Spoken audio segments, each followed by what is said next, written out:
ঠিক আছে? তো আরবিতে শিক্ষককে বলে মুআল্লিমুন। কি বলে?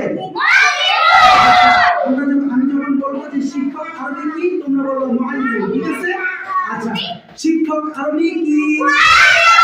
শিক্ষক আরবি কি? শিক্ষক আরবি কি? শিক্ষক আরবি কি? এখন আমি আবার আরবিটা বলবো, তোমরা এটার বাংলাটা বলবে। মুআল্লিমুন অর্থ কি? শিক্ষক। তোমরা বলো শিক্ষক। হ্যাঁ, মুআল্লিমুন অর্থ কি? মুআল্লিমুন অর্থ কি? মুআল্লিমুন অর্থ কি? আরো জোরে, মুআল্লিমুন অর্থ কি? আরো জোরে, মুআল্লিমুন অর্থ কি?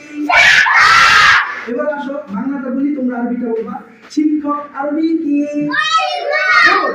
মুআল্লিমুন। হ্যাঁ, শিক্ষক আরবি কি?